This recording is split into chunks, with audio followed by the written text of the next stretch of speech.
Wayne, why have you delayed the naming of this team? Oh, it's about selection.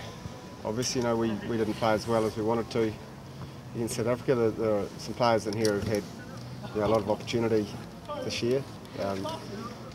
But some things never change. It's not how many games you have in the jersey, it's what you're doing that counts, and we just want to make sure that we're raising our standards. And if that means changes in personnel, that's what we'll do. So you're worried about attitude? I'm not worried about attitude. We didn't play as well. I don't think there's anything wrong with the attitude.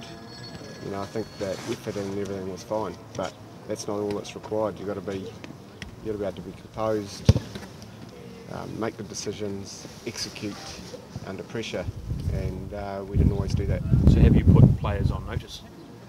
Well, just by not naming the team and changing them around at training, it puts them on notice, but have been put on notice. We're going to have a coaching meeting after this, and we'll talk to some others as well, some of the leadership. But we just want to make sure that everyone's earning the jersey. Is that an issue from last weekend and the other South African test? You think composure and execution? Yeah, I think we're playing probably the two best teams in the world consistently, and we've really struggled against both of them. We've won the Bledisloe Cup, but they've been tight matches, and in the first half we didn't really play accurately in either of those either. So it's an issue that at a certain point you've got to make some tough decisions, and that's where we're at. Are you concerned some players are taking it for granted? No, I don't think so. There's no lack of attitude, no lack of desire, no lack of really wanting to get out in the jersey. Just sometimes you've got to make selection decisions based on the ability to actually do it out there on the field. Do you feel with the Tri Nations gone though that is a good opportunity to perhaps make some changes? No. Why not? Because what's Tri Nations? We're playing a test match, and the game's about playing test matches. Tri Nations is a consequence of, or for me anyway, it's a consequence of doing well in your test matches, and test matches is what it's about. And there's a test match against Australia, so for me there's no element of trying anything. We want to get the best people for the job on Saturday out there. News of Argentina conditionally being included in 2012 into a Four Nations. What will this do for rugby in the Southern Hemisphere? Well, I think it's going to be a great move for the game. I think that's the sort of modernisation and the sort of thinking that needs to go into it. It'll freshen the competition. It'll add new faces. It might bring some new people into the Super competition as well, because they're going to have to play in the Southern Hemisphere, the Argentinians, in a viable competition. So, any concern it might rob Kiwi players of places? Oh, I don't think so, because they're going to be, there's going to be an extra franchise, isn't there? And we should be more concerned about that, robbing Kiwi players, than bringing Argentinians in. So I think it'll be positive for the game.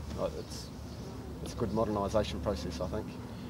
Excuse me, having coached in Europe, can you see though the Argentinian players wanting to play in the Southern Hemisphere when they can earn a heck of a lot more in Europe?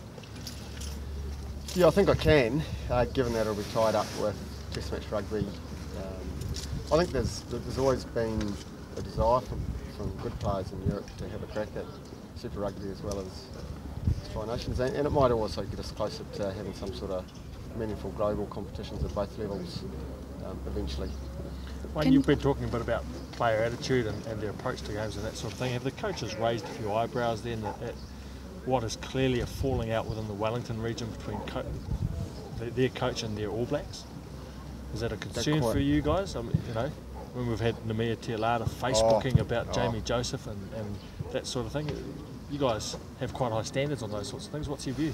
Well, it's a historical thing for a start. It happened a few weeks ago, and it's an emotional issue. When you got players and coaches talking about something they all love to do, it becomes quite emotional. And sometimes that's all it is, and you can sort out your issues pretty quickly. I see that as simply that, an emotional issue between some players and coaches who all care about the same thing. And if you can get back on that page, then it can come right pretty quickly. You talked about putting players on notice. I mean, what sort of their reaction? A day. I mean, are you getting out of them what you want, perhaps? That they feel it's an edge or whatever. Well, we haven't done it for edge. We've done it to make sure we're picking the right people. I don't think there's a problem with edge in this team. If you look at the stats, for example, from the weekend, you know, we lost because we gave them an intercept try. They got a try off a spilt ball, and they got 3 55-metre plus penalties. That was an attitude. The rest of the game, a lot of the collisions, the work effort, you know, the work rate, I thought was good by our boys, and that's what the character and attitude comes from. But you've got to execute as well. And going forward, we've got to find players that we know can go out there and perform on that stage accurately. So we should expect changes? Yeah. Wayne, how much of this week is about building confidence and making sure that you go into this match not thinking about the fact that you've lost the try? Well, every week's the same. In that respect, we always try and look at what the answer is rather than what the problem is. From what you just said before, you as coaches obviously still feel like things are very close. Yeah, you know, we're a fair way off our game, but we're not far off the opposition. We're not far away from the box, but we're a long way off our game, and I think that gives us confidence to think that if we can make the improvements, and a lot of those are coaching things, and over time we'll make those improvements through. If we can make them, then I think the potential's huge. Do you guys put a lot of pressure on yourselves as coaches in the wake of a test loss? What do you reckon? I imagine you do, yeah. I mean, do you sit down and talk about that as coaches? It dominates your life. It's dominated my life for a lot of years. It's dominated my family's life, so it's not something you take flippantly. It's something that I take seriously. My whole family takes it seriously. You know, I had all my immediate family there on Saturday. Some from Kataru, some up from Christchurch, and it's something you live for. You know, it's our time now to perform. Things will change in the future. You know, we'll go back to other priorities, but right now it's the centre of our being, and I care deeply about it. You've been starting matches slowly but finishing quite well for most of the season. Are you doing anything different in training to get the players to be hitting the ground running at the start? Yeah, that's a good question, because it's something we've obviously been mulling over, and I think traditionally we're really excited on a Monday, Tuesday, and as we get to Thursday, Friday, the tension starts setting in, and there's a bit more anxiety, and so we're trying to reverse that process a wee bit, because we want them really starting to build for the Thursday, Friday, and be really excited on Saturday. So that, you know, Saturday, when you're a rugby player, Saturday's got to be the best day of your week, and so that's what we're about. We're trying to make it that. So what are you doing differently then to get that? Well, we had a quiet day yesterday.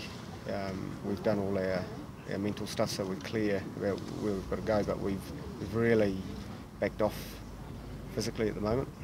We had a tough week last week. We've backed off physically, and we'll just build over the next couple of days. And I'd expect to see us pretty fresh and running on top of the track on Thursday. You also want it to be competitive, and I think over the next couple of years it's going to become really competitive, with young players coming through and the odd player coming back and these guys developing. So I think we're in a good place, and I don't want to say there's any element of panic. It's just reality that we've got a big test to win on the weekend, and we've got to pick the right people to go out there and do it. Go to number8.co.nz.